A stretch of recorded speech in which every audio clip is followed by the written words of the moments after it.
Okay, so we are live. As always, welcome to those people who have joined us live. I appreciate you giving us the time, and those watching on the replay, also welcome. Hopefully, this is a very interesting conversation for those of you consuming it. Is actually a topic that I want to dive into, but we'll talk about that more in a second. So, my guest today is Victoria Brennan. Victoria, I always say this is my opener. I do not introduce my guests because I will miss the highlights that you may want me to hit. So I think it's always best if you just introduce yourself. So who you are, what you do, any highlights, anything you feel is relevant for maybe the context of this conversation. Thank you. Hello, yes, I'm Victoria. I'm a personal development coach, and I help people love and trust themselves so they can feel good about money. And predominantly, I work with business owners and founders, people who perhaps carry a lot of weight around money, struggle with money, but also behind that, there's always a little bit more, which is why I combine the work around self-love, self-trust with money as well. And the reason I do this is because, oh my goodness, I have struggled with money for years during my adult life. And it really came into full view when I did come in to set up my business 8 years ago. And I set up initially to do the coaching work around self-esteem and self-worth, but I was carrying a lot of baggage around money, a lot of meaning around money. And I started to explore that and to do some work, and started to then recognize that everyone I was working with would always have something around money, whether they didn't have enough, whether they were too scared to invest, whether they just didn't think they could make it, whether they thought it was evil. Money just kept coming up. So I was like, So I continued on that path, and now it's just a joy to be able to help people to feel better about themselves, but also lose the hold that money has over them so that they can just enjoy the freedom that they really want in life. So yeah, that's me. I love it. So thank you very much. So there's, I guess, dive into why I think this conversation is so relevant, and I think you've pretty much touched on it, because money pretty much runs so much of our thought patterns, our behavior. I see it all the time. So I come from the corporate world. So money surrounds all the decisions that we make, be it in business. But I've also, so I was this chief happiness officer previously in my previous life. And I had conversations with people. And one of the things, again, similar to you, that I realized people, some people are happy in their life, but a lot of people were unhappy with their lives, oftentimes the job that they were doing. And I would speak to people about this, and I never give advice. I've tried to sort of steer away from that, because for me, it was never. I don't know. I just didn't see the value in it for other people. But then when I sort of started to talk to them about, okay, what would you like to do as a job? The thing that got in the way was money. The first objection that people came to me with was, yeah, I can't do that. I can't afford to do that. And what surprised me the most was that sentence came out of their mouth before they'd even thought about it. It was just like this default script. So I remember this deep conversation with someone I really liked and got on well with, and wanted to change their life, do something completely different. And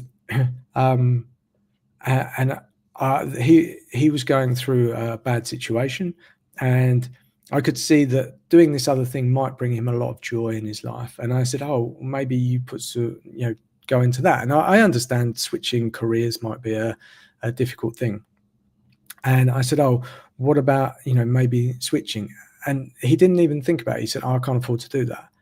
And that scared me, because that script ran through so quickly. It was just out of his mouth. And I was like, but you haven't even thought about, okay, could you potentially, because the reality is you if you go away and think about it, look at the maths, look at what you're saving, what you're not saving, where you're spending money. Most of the time we are massive overspenders on things that aren't important. And really, if fundamentally, from my perspective, I feel that there are a lot of people that are unhappy in their jobs, but have kind of got caught into this hamster wheel of money and maybe status. And they feel that they can't get off that. They're kind of caught into it. But their happiness would be a lot better if they maybe changed their situation. But because of what they've bought, what they're signed up to, a whole load of things, they just almost cut that part of their brain that allows them to think of maybe something, better in their career for them that would bring them much more fulfillment and enjoyment. And for a long time, I've thought about, how much time we spend at work. If you're working for someone else, it's 35, maybe 40 hours. We all know that that's not reality. You do a lot more than that. If it's your own business, it's not limitless because there's only a certain amount of hours in the day. But all of these things that play a part, and you want to spend that time as best that you can. But this whole money script, this whole money thing, it was very scary, just how indoctrinated we are in thinking this way. And so, sorry, I realize I've just spoken for a long time, but how important it is just to take a pause and look at what's actually running the scripts in your head. And I guess these are beliefs more than anything else, right? Yeah, absolutely. I mean, yes, we all have that inner script, and we have one for all areas of our life. So money, relationships, health, business, whatever it might be. But the money one is so pertinent to take a look at because we do need money. And I think, we need money. We want to be enjoying a healthy relationship with money. It is a tool to do good in the world. Okay. And I know there's a lot of people that misuse it, but money is essentially a wonderful, wonderful thing that enables us to be creative. And yes, sometimes we get caught up, don't we, in the whole consumerism thing and getting this and getting that and thinking, well, I'll be worthy if I've got that sort of car, or we can get caught up in that, and then we can overextend ourselves. But we actually are not noticing that money only has the power that we give it, and we're fed that through our inner scripts. So I mean, everyone will probably have heard this before, but everything we heard and saw about money when we were young makes up this script, and our subconscious's job is well, it's 100% committed to running that script.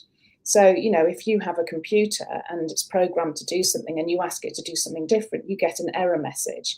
We're exactly the same. If we have a money identity that is telling us that we can only earn a certain amount of money, or that money is hard to come by, then we are going to be running to that script. And so we need to change the script. And this is the part, and I do often see this, is that we kind of rush ahead with that process because it's interwoven in so many other areas as well, around things like our self-worth and our self-esteem. And, it's quite often, I mean, that's how it presented for me years ago, is that I would always feel I had to have a new outfit to go to a meeting. And so I'd literally be like, so, when I was in my career, I'd be like, I've got this meeting coming up. What am I going to wear? I need to go and get a new outfit. I'd go out, I'd buy 3-4 tops and a couple of whatever else I needed. And then guaranteed I'd turn up in that meeting in something I already had, because I didn't actually feel good in those things once I'd got them. But it's my default was, you need something to prove. So kind of, even though my script was also very much around lack and scarcity, that was my mindset. It sort of interlinked so much with, my self-worth as well. And I think, you talked about the mindset of that person that you were talking to in that moment, and you were saying, you know, why don't you change? And they just said no before they even really considered it. And that is because they're coming from a lack and scarcity mindset. You know, I appreciate it's not just yes, you know, and everything changes in your reality in 10 seconds. But when you can start saying yes, then you at least open up to the opportunity. You at least go and have that conversation. You at least look at things. And then you actually think, well, actually, I could do it this way or I could do it that way. But it's so easy to close ourselves off. And as I say, there's so much fear around money as well. So much fear. You know, what if I lose this? You know, I mean, I often say that the wealthiest people are wealthy because they know they're going to be okay whatever happens. Yeah. Because in their identity, they know they will be all right. And actually, this is what it all comes down to as well, as this trust that you will be okay.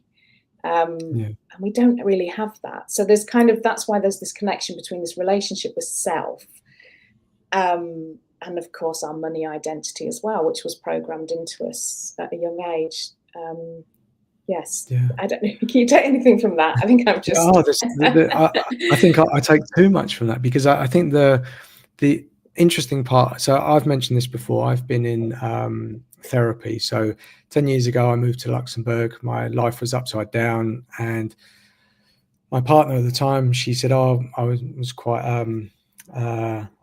I seemed angry at the world, and I ended up going to therapy, and it was the best thing that I've ever done. And I briefly, if people have listened to my lives before, therapy for me was, I used to have this thought that therapy was about weakness, you couldn't handle the world, etc.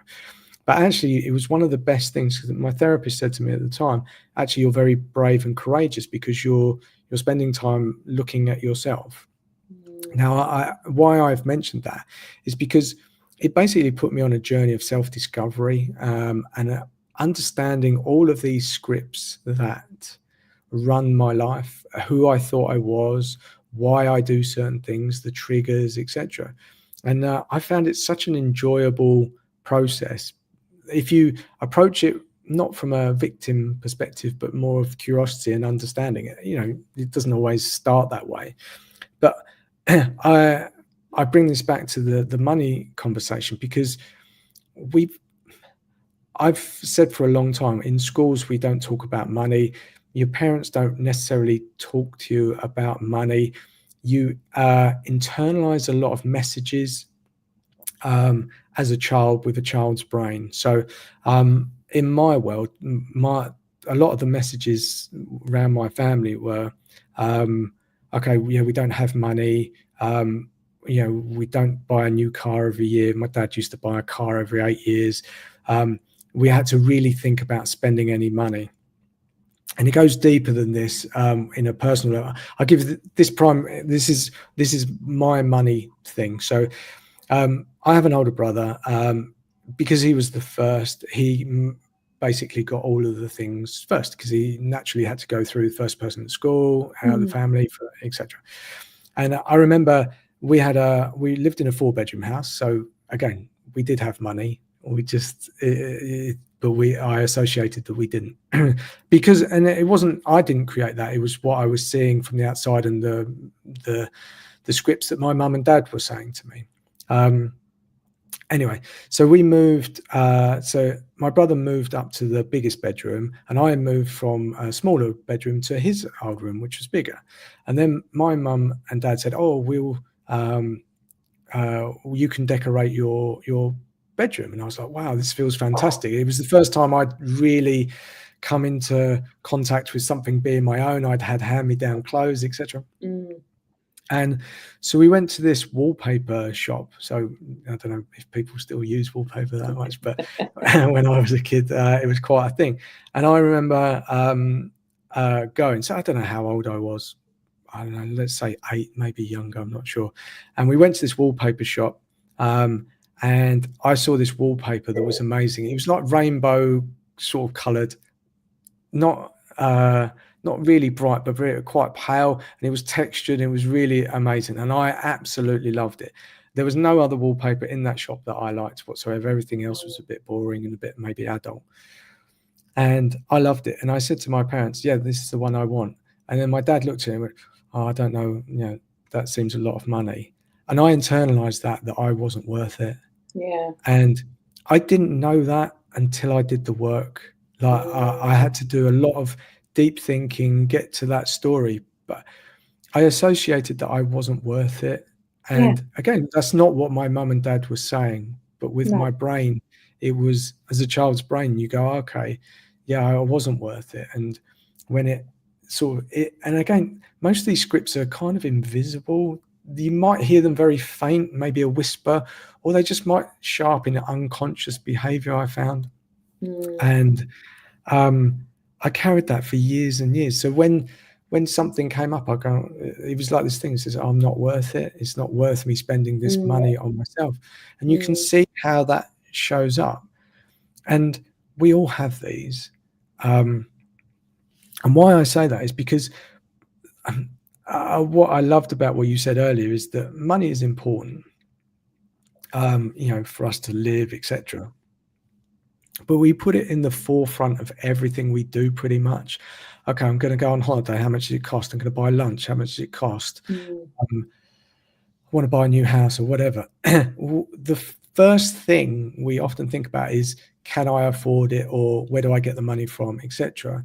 And if you actually lower that, if you can lower that part of, it's important aspect of your decision making, but if you lower it much down, you can really transform how you think about things. You go, okay, I'm going to buy this house. And again, we can get into, oftentimes money hides other deep-seated fears, etc., Absolutely, it does. beliefs, Yeah. etc. But if you say, okay, I would like this house, then you start to go, okay, what do I need to do to get it? Whereas if your immediate thing, like the conversation I had with this guy, I can't afford it. If that's the first thing, it takes out so many potential options out of your life, because we make it such a priority. And again, I'm not sitting here saying that, everything's going to be magical, rosy. I get that. But actually, I think we limit ourselves from making much better decisions that are aligned to us, because of money, the importance that we put, and that we put it on like this pedestal. And again, that doesn't mean that we need to have everything all the time, etc. Maybe it's just one thing. Maybe it's, I don't know a great example, but the thing that you really want, why not go for it? Yes, you are worth it. Yeah. And I think if you can ask yourself some deeper questions, as in, why am I doing it? If it's for you or for the good of something, rather than to prove to everybody else that you're worth it. And if you can get to that point, I think you will have a much more richer life in alignment with yourself. Does that? Yeah, absolutely. Because you're open, aren't you? You're open to so much more. And I think, the examples you've given there, we're telling ourselves that it's not possible. As soon as we start saying, as soon as we say, oh, I'd love to live in that house there. And as soon as we then go, well, let's have a look at the bank balance. Let's have, oh, I can't do that. I can't afford that. I'll never get that. We're just telling ourselves. And I think, we've spent our lives picking up those stories and those experiences that you mentioned in the wallpaper shop, which absolutely set so much for us. And from well-intentioned thoughts, that, your parents would just simply responding in that moment, and it just meant something to you different. You interpreted it that way. But, actually, when we're saying that to ourselves, that's really, really sad. And we don't notice how we talk to ourselves. We really don't notice that. And it's such an important part of unpicking this, because, as soon as we say, I'd love that, but I can't, it just closes everything down. It closes the whole dialogue. It closes down the opportunities. It closes down the chance to actually sort of stop and think and, oh, how can I make this happen? And I mean, one of the things that I teach actually to kind of help with this, this was something that myself and a fellow coach, Gillian, developed a few years ago, was around your money relationship. And actually, if we can bring money to life for you, it enables you to start having dialogue with it. So rather than instantly shutting down because you perceive money to be a gloomy, boring character that ruins all your fun. Yeah, if that's your perception of actually what money is, it's just boring and all the rest of it. And it shuts down every time I want to have some fun. It always says no. But if we can turn that into a character that will have a conversation with you, like is excited, yeah, let's sit down, let's have a think about how this could happen. You start to open up so much more. So rather than shutting down all of these things, the amount of people I talk to and they're like, I want to start a business, or I have started a business, or I can't start a business because. And yeah, of course, I appreciate that we need, the money's coming through. But as soon as we're saying we can't do something, well, that's it then, isn't it? That script's won. You can't do it. And it's the identity piece as well. So, I always say, I think, which is so often overlooked, but very genuinely, if you're setting goals in your life, but you don't have the identity of someone that can create those outcomes, it's not going to happen. And you might find yourself in this perpetual loop of trying and failing, getting frustrated. I knew it wouldn't work. That's yet more evidence, and staying on that hamster wheel. So actually sort of looking at your identity and recognizing that you can, change your identity. You can choose your identity. It is formed because of those inner scripts. And actually, it's your identity that creates the beliefs that hold us back. And again, we hear a lot about working with limiting beliefs, but really we need to go deeper at that identity level, because the beliefs will just come back again in a different guise, if we don't.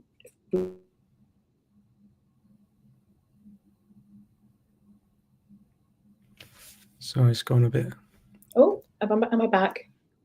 Yeah, sorry, yeah, you're back. Sorry, I'm I just here. missed the last part. So you were saying about the identity, that's the bit that I caught.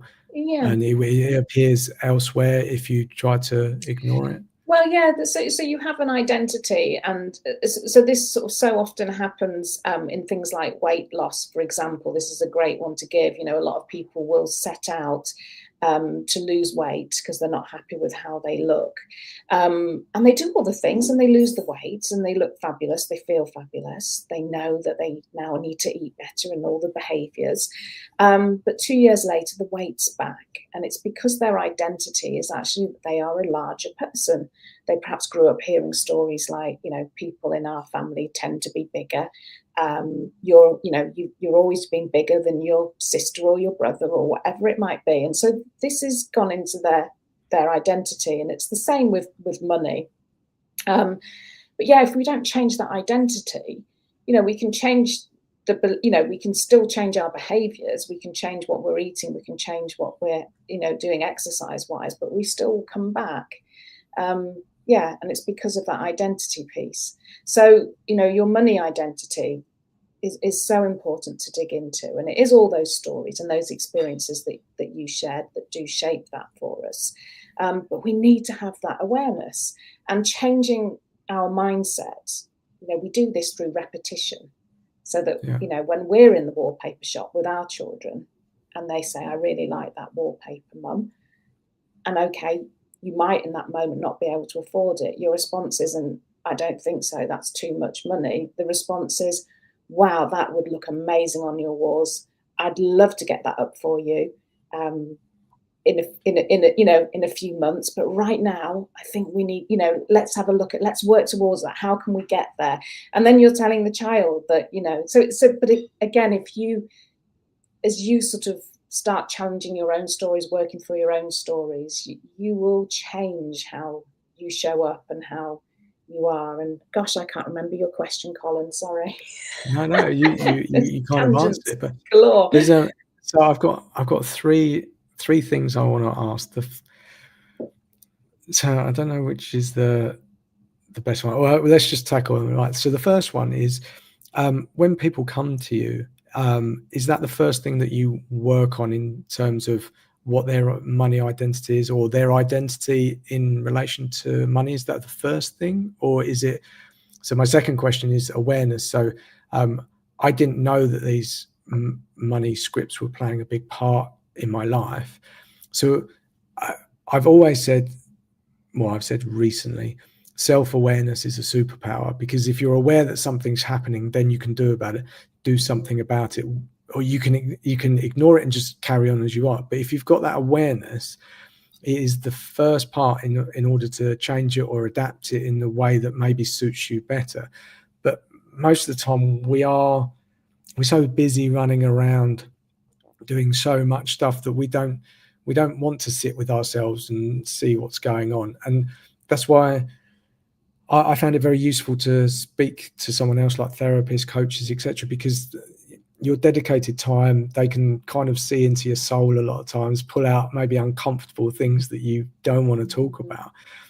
And it allowed me, I thought I was self-aware before, but I was like, oh no, I'm not really. And it's sometimes a lot easier for external people to see something that you're kind of maybe ignoring deliberately, or you just don't see. So again, a lot of words, but is it people that come to you, are they already aware, or is that the first thing you have to do is bring the awareness to them? What's I think when people first come to me, they often people come to me because of the money, but it's very rarely the money. That's yeah. almost, the byproduct of what is going on internally. Do I start with a money identity? It very much depends on what somebody wishes to create, to be perfectly honest with you. I always spend a bit of time with people before they come in to work with me, to understand what they do wish to create, because this is what coaching is all about. It's about creation. It's about, taking you from where you are to where you would like to be. So once I've understood that better, I'm able to then think, okay, so this is perhaps where we need to start. But I do always start with identity, yes. And I do start with our values as well, because these are so important. And values is something we hear a lot, and people sort of obviously will say, yes, I know what my values are, they're X, Y, and Z. But really, what are your subconscious values? What are the things that you absolutely could not and would not give up? End of.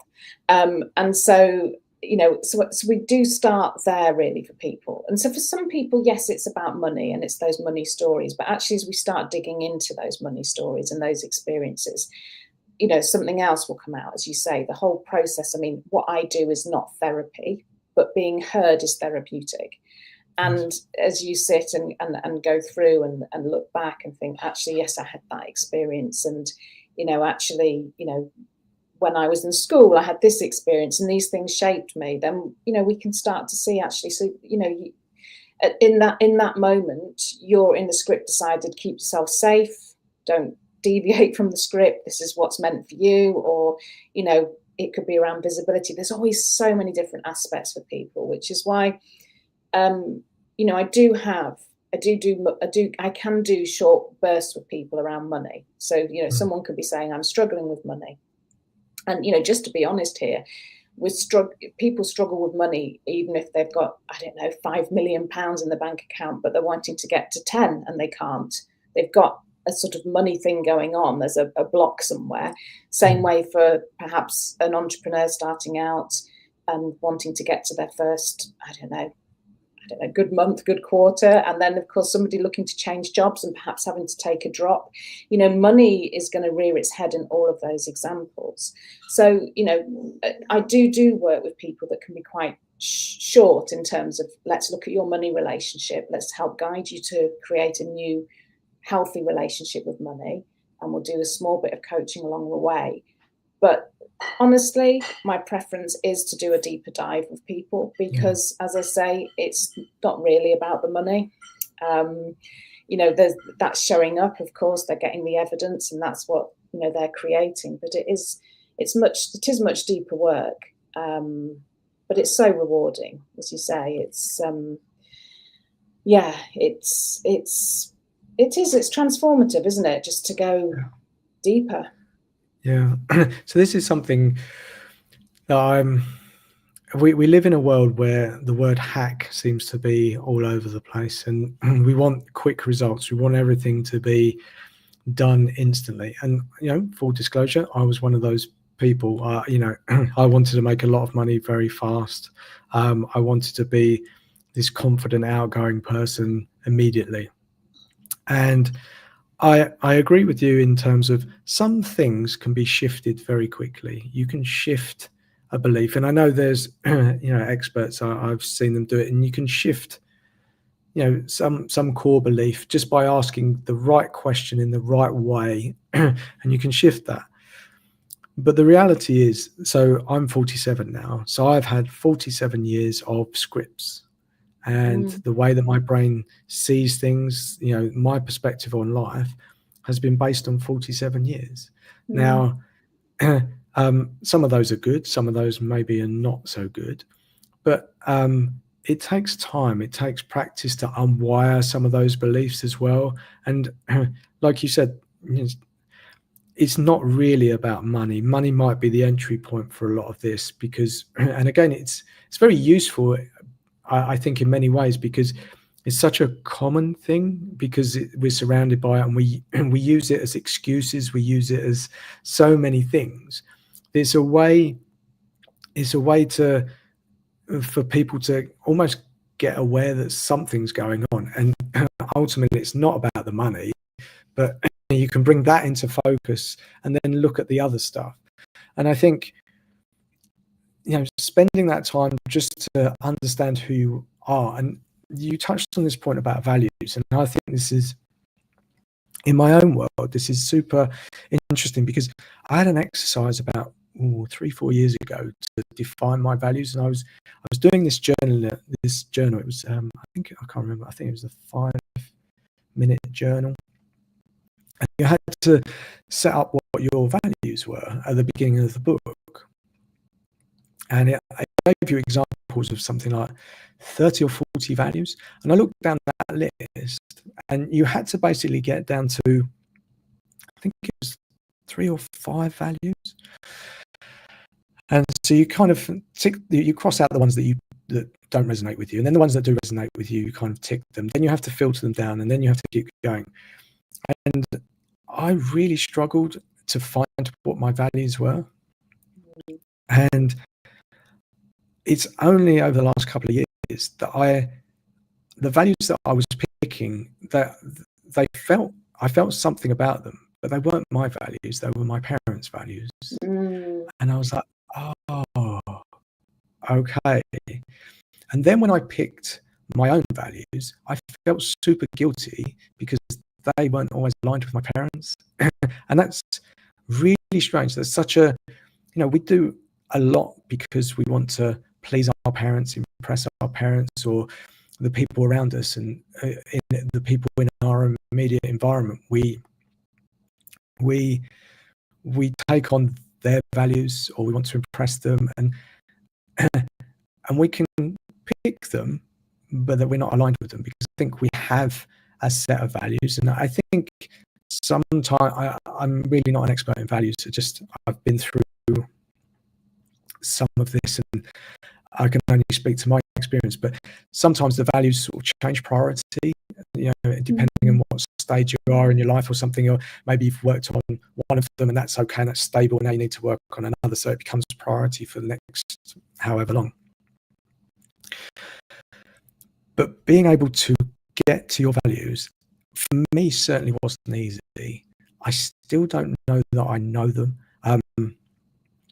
One of the top ones that I know is freedom.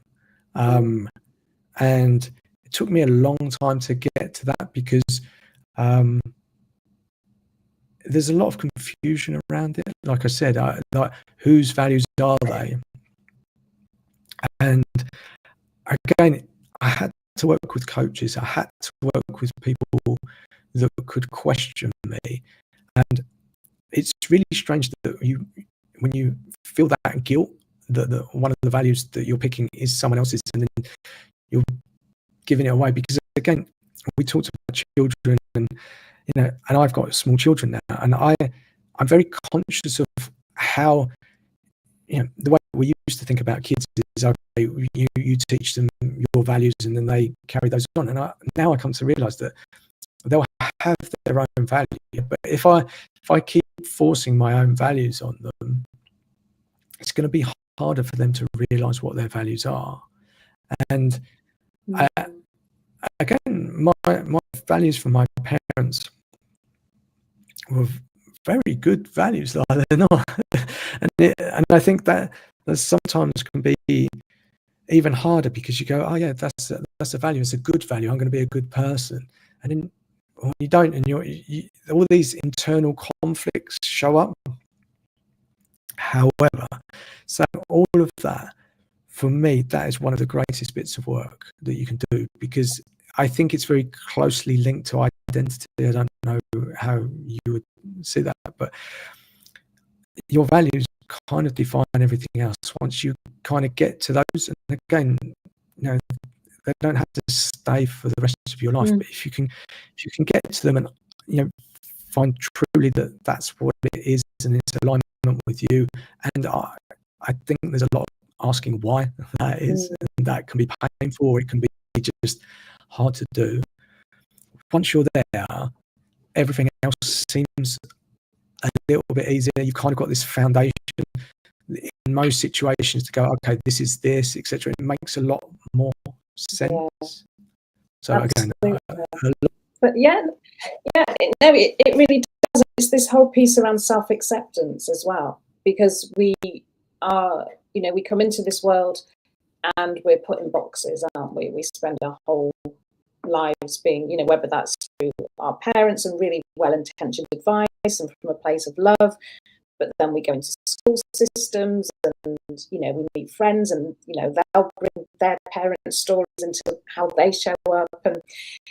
And we never really stop and just say, who am I? And build on the fact that we are enough. We're brilliant. We're beautiful. We accept ourselves. We approve of ourselves. We spend our whole lives being taught that we need to be certain ways in order to be accepted. And I think, sort of going off again at another tangent, I mean, there's so much hate in the world. And I genuinely know that if people just felt better about themselves, the impact, we kind of are taught, as I say, to kind of look externally, to not accept ourselves. And I just think if we can all feel better, and if schools did work around self-worth and self-esteem, and not in the tokenistic way of, woohoo, we've got a growth mindset kind of thing, and I know they're trying, but these are things that, we are all of us, are here to be happy. A lot of people get really caught up in what their purpose is. And we all, of course, have different skills and talents and etc. But essentially, let's be happy. Let's start there. Let's start with our purpose being just to be happy. One of my mentors says, people are so unhappy because they can't find their purpose without realizing that their purpose is just to be happy. Again, sort of sometimes we think that happiness has got to be because we've gone on a holiday, or because we've got a new car, or because we've got a promotion. But no, actually, let's just be happy. Let's just be happy. Just, to fill your world with more things that bring you joy. And I think it's, obviously self-acceptance is a key part of what I teach. And of course, we've been told multiple times that watching the news is just depressing, and it closes off our thinking. It puts us into doom and gloom, and it shuts down so much. And it's Mo Gaudet who says, before you go to bed, put on your favourite comedian for 20 minutes. Go to bed laughing. Go to bed happy. And it's true. It shifts so much, but yeah, we're taught. So I think what I'm getting to with what you said is we're taught to not accept ourselves, not to love ourselves, not to nurture ourselves. And, you know, unfortunately, we then end up with, just, and we don't realise until later in life often, but yeah. And, you know, I think, you know, self-development is quite easy, but it's not simple because, sorry, it's quite simple, but it's not easy. So it's quite simple. If we can move to accepting ourselves more, to loving ourselves more, to knowing that we're worth all the things that we desire, shifting our mindset to be, you know, in prosperity consciousness, you know, having this, you know, abundant mindset, it just opens up so much more for us, you know, opportunities. And you know, we were talking, weren't we, before, like, he's not done it yet, but he's likely to make himself known. And we were talking about how, you know, for a long time we'd sort of always thought that would be a bad thing. But actually, it's a glorious thing. I'm so lucky. I've got a dog, and he's protecting me from the world. So if he sees something outside, he's that. And that's a really great thing. But we lose it, don't we? Because we're so conditioned to think, oh, I'm so ill. But this stuff runs big as well, you know. So a lot of tangents. No, that's the whole purpose of the conversation. It's one of the things that has really moved things for me is that voice in my head. So some people call it the critic, some people say the voice in the head. Some people don't have it, which yeah, it's great if they don't. But mine has tend to beat myself up. And recently, so I've heard many different people talk about it in certain ways. Some sort of say argue with the critics. Some say be kind, accepting. And what's changed for me recently is the words that I use for myself. So if something wrong, I go, oh, that was stupid. And then I just go, oh, that was good. It changes my mood. I can feel it in my body. I'm like, yeah, that's fine. And it's like I'm working with the critic, and the critic is a supporter rather than something against us.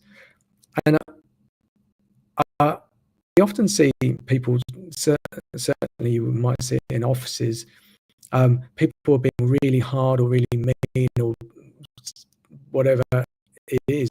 And you go, oh, they're a really hard person. And I came to realize through therapy that if that's what they're saying externally, what they're saying to themselves internally must be 100 times worse. And so then you start to think, oh, that must be horrible to be them beating themselves up.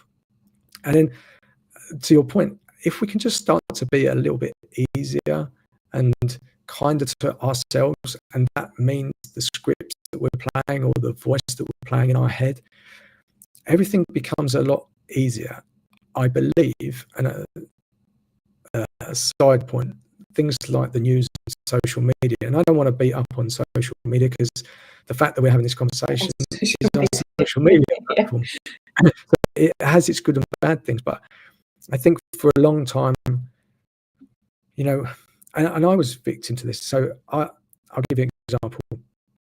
5 years ago, I would say to myself, oh yeah, I need to earn money. And I'll go, how much money do I want to earn?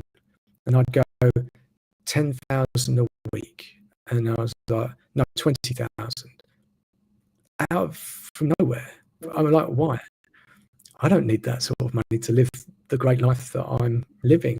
I live in a small apartment. I have 2 kids. I'm divorced. And the reality is the experiences that I have and the connection with my kids is so amazing.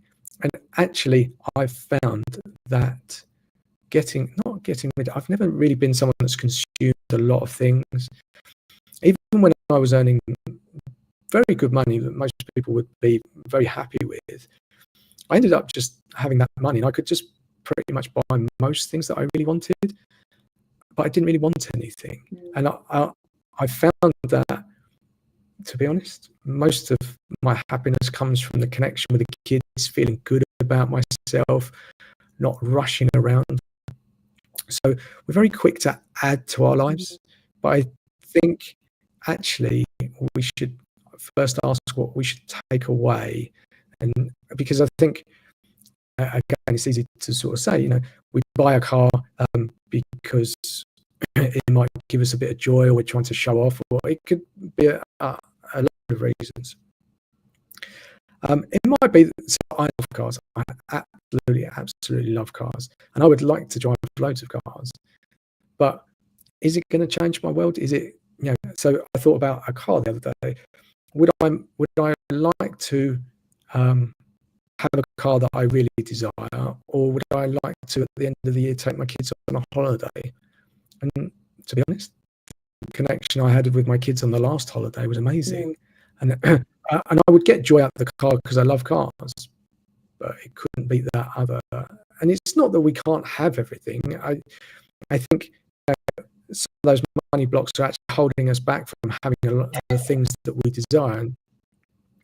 But also, do we need all that stuff? I don't think we do. You talked about it earlier, the connections, the experiences, laughing. So if we're busy just trying to earn money, we often miss the small things, and the small things are the big things. You know, seeing our kids laugh, or understanding that they're feeling nervous about starting school, or and it's yeah, again, I'm saying a lot of words, but we're constantly sort of bombarded with all this noise from social media that, okay, this is the way, I've got a fancy car, I've got this, I've got that, I've got that. The more you have, the more you have to look after it, and the more space that takes up in your mind. But most of the time, the time with my children, I'm not going to be on here and say that I don't shout at my kids or get upset, because but if I can find that space in my mind when I see something's going on, and you know, or whatever's driving me, I'll go, oh, we've got to go here, we've got to here, this is a time limit, we've got to do this. And I take a moment and I connect with my kids. Always gives me much more pleasure than anything that I could buy or anything. And that reward, and it's like you're having to fight all of these things away. And the world is trying to constantly feed us this stuff, and you have to be very conscious of what you're allowing in, you know, be it social media, news, TV, whatever. And I think it's becoming harder and harder. And you know, even if you think you're good, there's little things that seep in, and you go, oh yeah. And we have to work hard to push that back and really understand what's important to you, and you know, it links to the values, your identity, what's important. So all these things might feel separate, but they're very foundational to, again, like you said, about being happy. And I used to be one of those people that just said, I just want to be happy. And I think in reality, we can't always be happy, because life throws us some curveballs. You know, there's maybe some sickness or something, you know, some illness in your family, or a whole load of things. But I think you can spend a lot more time in this zone where you can be grateful for the things, and being grateful brings happiness. And again, we associate happiness with things, like material things. But you can just be happy to sit and have this conversation, and if you can get to that place, you realize how rich your life is. Absolutely. In many ways. Yeah, absolutely. I mean, you know, gratitude is it is a game changer, and a lot of people talk about the benefits of gratitude, and I think a lot of people think it's writing a list of things that you like or things that you've got in your life, but it's much deeper again than that. It really is about recognizing the why. You know, I always encourage people when they're writing their gratitude list. You know, I'm grateful for, you know, my children, that's often there, and then people move on. But why are you grateful for your children? Well, because they teach me something every day. Why? Because I love seeing the world through their eyes. Why? And it just helps you go much deeper. But actually, the things that we miss, and I can't remember who talks about this now, but we miss so much because our world has moved so quickly. In the sense that, go back a couple of generations and having a shower and a toilet in the house would have been so grateful for that. But we just take it for granted because it's, and people can often sort of say, I've literally got nothing to be grateful for. But, if you're listening to this conversation, you're watching it on a device, you're connected because you're on this social media site, are you holding it? Are you able to use your hands? We miss a lot of the really basic stuff. Can you go to a tap, put on the tap and have a glass of water?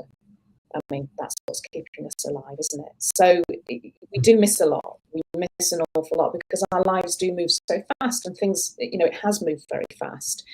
So yeah, I think gratitude is really, really important. And when I'm working with people, I work in a way that is, we have coaching sessions, but then I'm literally in people's back pockets in that I want to know, if someone says, oh, I was in the supermarket and this happened and I had this feeling of anxiety or what have you. I want to know about it. Of course, I can't respond in the moment, but because the way we change all of this is through repetition. That's how you learn your inner script, was through repetition of your parents telling you the story, for school to reinforce the stories and all the rest of it. So we now need to, we make different choices and we have this awareness, but we need to be committed to the reprogramming, and that is through repetition. That is how we have learned everything. And so we need to be committed to repeating that now and to doing the work. And I think, as you said, it's of course awful things do happen in our lives, and things that we can't fathom or comprehend. And I think this is the distinction. This is where I see a lot of misinformation. Well, maybe not. That's just perhaps a bit strong, but quite often in the money mindset, we're taught that all we need to do is think positively about money. So do the affirmations and what have you. But of course, if we've underneath the surface got a lot of positive thinking, is about knowing, rather than positive thinking meaning everything's going to turn out all right.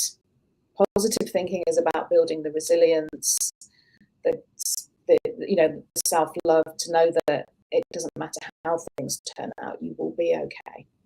So there's kind of the difference there. Yes, so it is, it is so much unlearning that we need to do. But particularly, as I say, when it comes to money, I think also as well, it's easy to sort of, even in this conversation, we've had moments where maybe we've sort of said money isn't as important. And your example of the car or the holiday, and you sort of said, I know that's a bit either or thinking, because actually you can have them both. But money, we do need it. As you said, you need it so you can take your children on holiday, so that you can get food on the table and what have you, and just enjoy time off, whatever it is. And we're very good with money in limiting it and sort of saying, well, I can do this or I can do that. And again, that's kind of what actually, I know that this is my priority. I'd love to do that too. Am I going to make that happen? So it is sort of catching ourselves. It is, I think, that's the other really important part. Even sort of some of my mentors who have been, in this world for their whole lives, still catch themselves. It's just you develop the tools, don't you? And you develop the awareness. Yeah. Oh, that's a sneaky money story. Or that's me going into overall thinking, I'm coming from lack. And I think one of the biggest things, the big thing for me is, of course, self-love. and just love in general. Because honestly, I think essentially I know there's a lot of emotions, but we've got love or we've got fear. I think that they're kind of the two key ones. And when we're operating from fear, we're not in expansion. So when we're in fear, even in our businesses, even in our, if we're sort of in, I need a new job, but that job has to pay me X, or you're setting a vision from fear.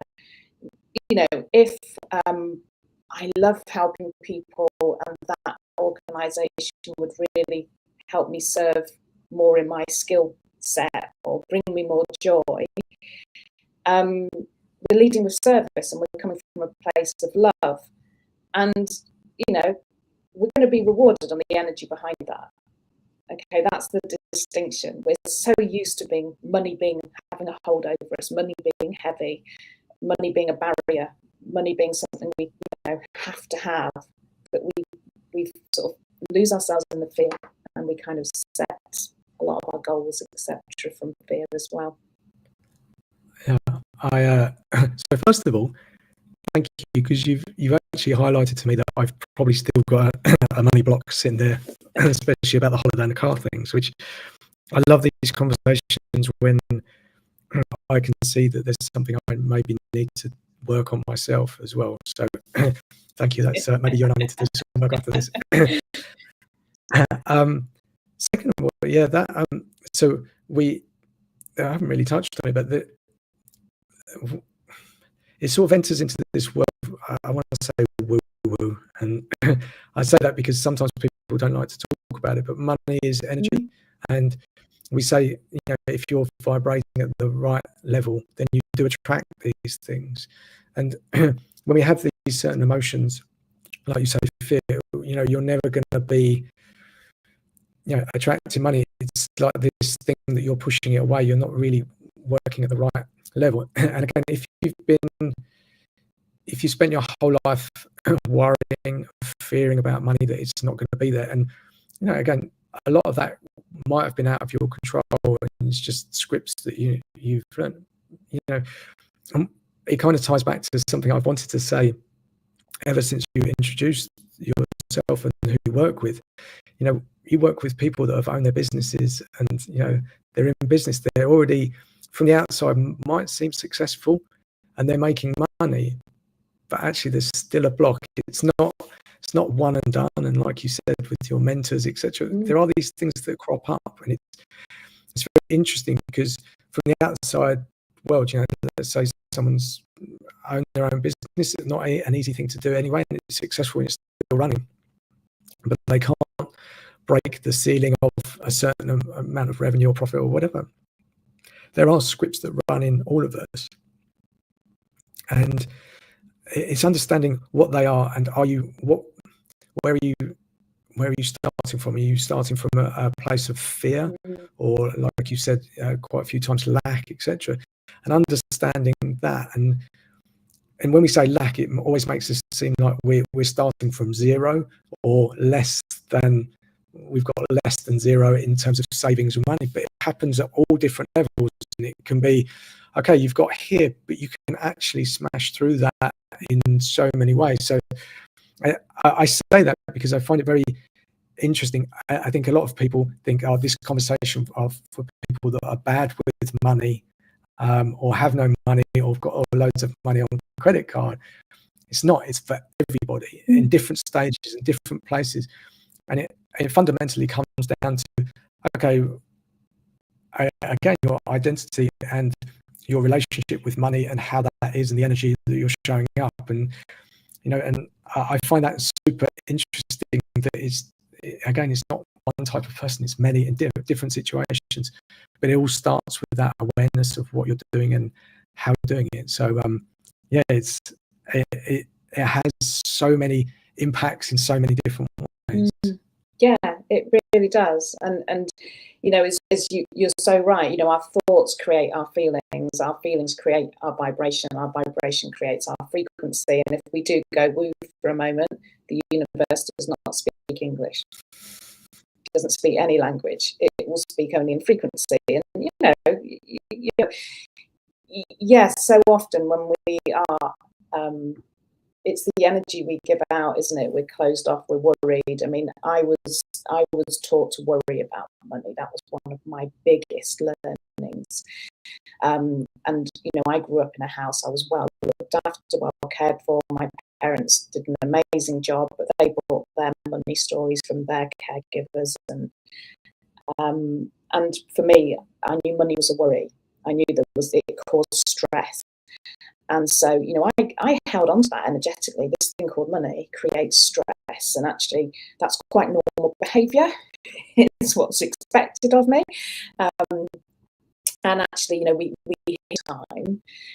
But I had a secondary gain to that because I loved my family so much. The secondary gain to that was, first off, I'll have no money.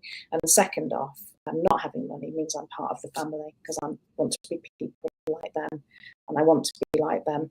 So, and I, as I say, was taught to worry about money. It was, so actually what was interesting for me in my journey as I started out in my business was that, I could be worried because I didn't have money, and then I might go and have the most amazing few months, and money would flow to me and it would be incredible.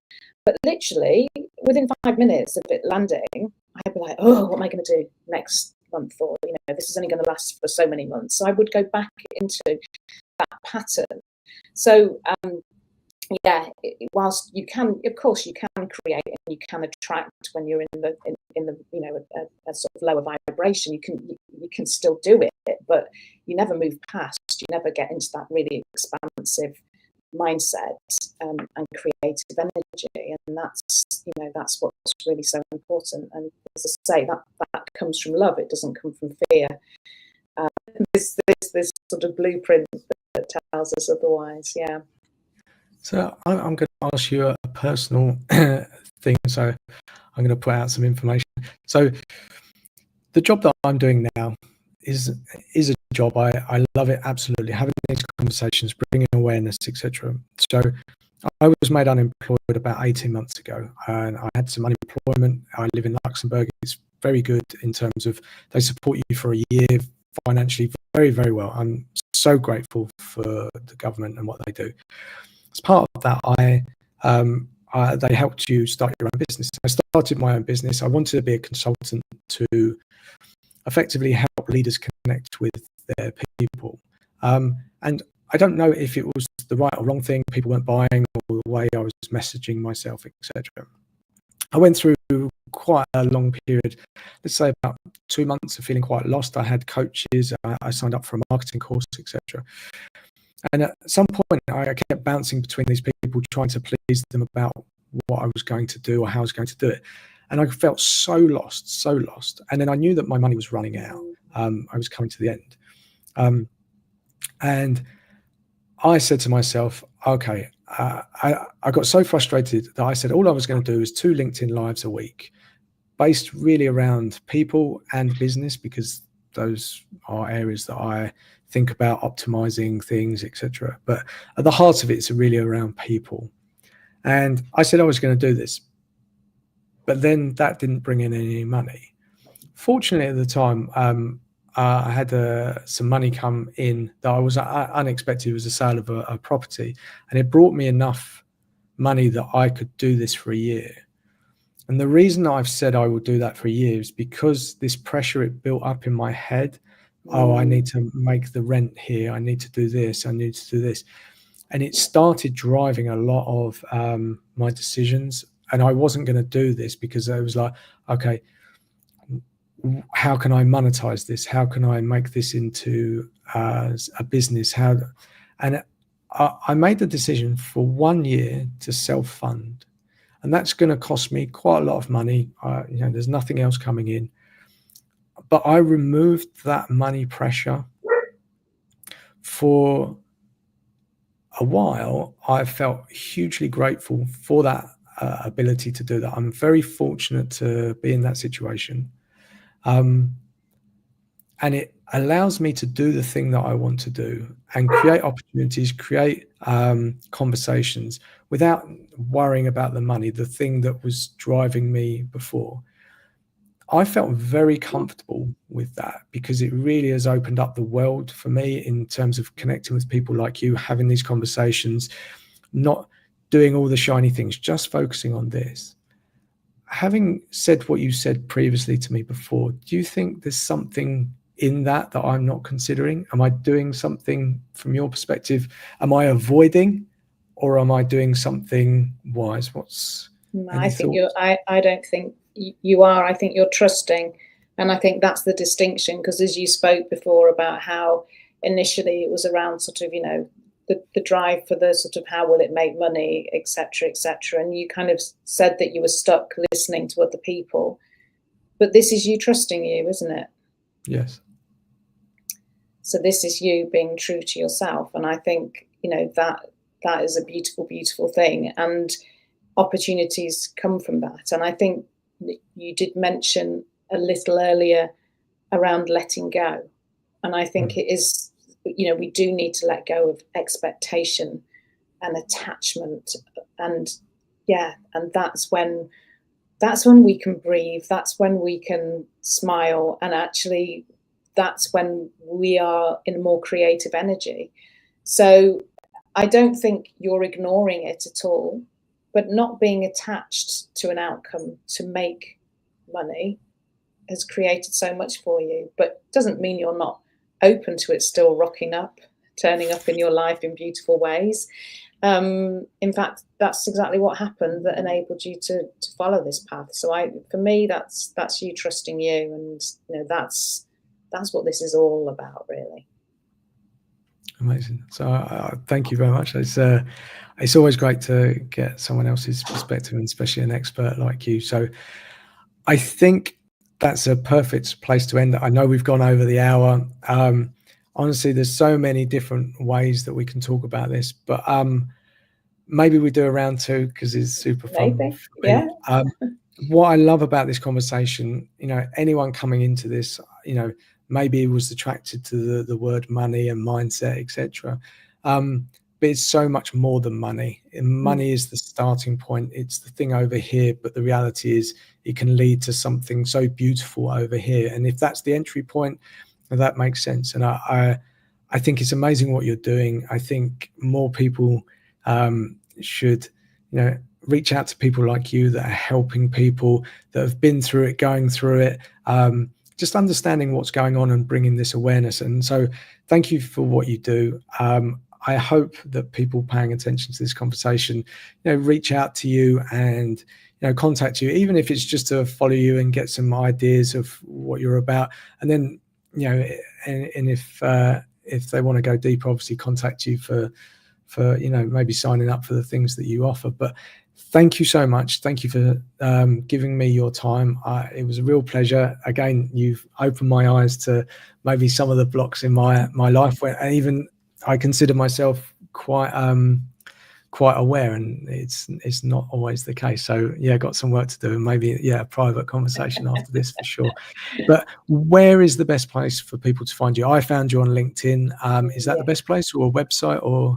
I think LinkedIn's a really good place to find me. Yes. So just Victoria Brennan on LinkedIn. You will find me on Instagram as well. But I'd go LinkedIn to start off with, definitely. Perfect. Fantastic. So I always repost these conversations and I copy you in, so then you can repost. So it's easier for people to follow the link and to connect with you. But for today, thank you so much. It was honestly a pleasure. I think it's a topic that we could talk about for a long time. It's so interwoven into so many aspects of our lives. So thank you very much for showing up for me today. Oh, it's been a pleasure. Thank you so much. All right, fantastic. Take care, Victoria. Thank you. Bye. Bye-bye.